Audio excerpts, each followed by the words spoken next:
कृपा और आशीर्वाद सूर्य का है, कृपा आशीर्वाद चांद सितारों का है तुम पर। आशीर्वाद तुम्हें देवी सरस्वती से, देवी लक्ष्मी से, महाकाली से, महादेव से, माँ महारानी भगवती से, सबसे तुम्हें आशीर्वाद मिल रहा है। और ख़ासकर इस ब्रह्मांड नायक साईं से तुम्हें आशीर्वाद मिल रहा है। जब चारों दिशाओं से, हर जगह से आशीर्वाद मिल रहा है तो भला कौन तुम्हें रोक सकता है।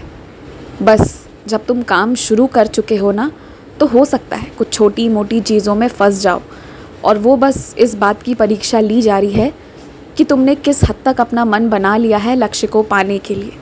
इसलिए बस एकाग्रचित होकर आगे बढ़ते जाना, रुकना मत और डरना मत, क्योंकि तुम्हारे पास जो आशीर्वाद है ना, उसका तुम्हें अभी अंदाज़ा भी नहीं है, पर उन शक्तियों को तुम महसूस करोगे, बहुत जल्दी महसूस करोगे। आज रात जब सोने जाओगे ना, तो सोने से पूर्व एक सुंदर सा पन्ना लेना, जैसा भी कागज़ हो, तुम्हारे प्रिय रंग का हो या फिर सफ़ेद, इससे फ़र्क नहीं पड़ता, और लाल कलम से बैठकर ना मेरा नाम लिखना शुरू करना। सिर्फ साई लिखना, आगे पीछे कुछ लिखने की ज़रूरत नहीं है। और उस पन्ने में इस तरह से लिखना ना कि एक भी खाली जगह रहे नहीं।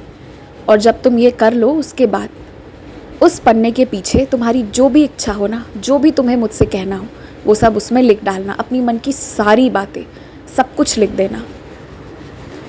और फिर उस पन्ने को इतने अच्छे से मोड़कर, चिपका कर मेरे चरणों में रखना कि उसे कोई खोल ना सके। और तुम्हारी चिट्ठी को पढ़कर उसके जवाब मैं दूंगा तुम्हें। और अब से यही तरीका रखना मुझसे बात करने का। और एक बात कहूँ तुमसे, तुम्हारे आसपास ऐसे बहुत लोग हैं जो 2 वक्त की रोटी भी नहीं खा पाते, और वैसे में ना, जो तुम्हारी थाली में अन्न मिलता है ना, उसकी बहुत इज़्ज़त करो। हर वो रोटी, हर वो सब्जी जो तुम्हें परोसी जा रही है, ज़रूरी नहीं है कि वो तुम्हारे स्वाद अनुसार हो, लेकिन एक बात जान लो, वो मेरे कृपा और निर्देशानुसार ही तुम्हें परोसा जा रहा है। तो फिर उसे नकारो मत, और जो खा रहे हो उसे आशीर्वाद स्वरूप ग्रहण करो। मन में बुरे विचार या फिर वो अच्छा नहीं है, ये सब सोचकर मत ग्रहण करो। तुम खुश नसीब हो कि तुम्हें अन्न मिल रहा है। और एक बात कहता हूँ तुमसे, जब तुम्हें भूख बहुत लगी रहती है ना, तो खूब सारे व्यंजन लेकर बैठ जाते हो और बाद में बर्बाद होना शुरू होता है। ये रोज़ तो नहीं होता, पर कभी कभी होता है, लेकिन ये कभी भी तुम्हारे साथ नहीं होना चाहिए। अन्न की बर्बादी मानो मेरे सम्मान को ठेस पहुंचाने जैसा है। इसलिए कोशिश करना कि अन्न की कभी बर्बादी नहीं हो। और एक बात, जितना हो सके बांट कर खाओ।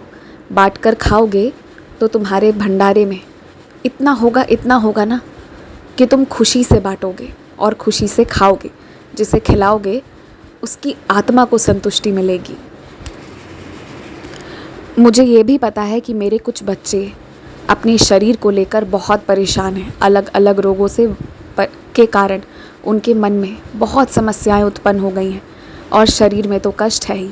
और वहीं कुछ मेरे बच्चे ऐसे भी हैं जो अपने वज़न को कम करने के लिए सोचते हैं कि कैसे वो बाहर का खाना छोड़े, कैसे वो उन चीज़ों को खाना छोड़े जो उनके स्वास्थ्य को ख़राब कर रहा है।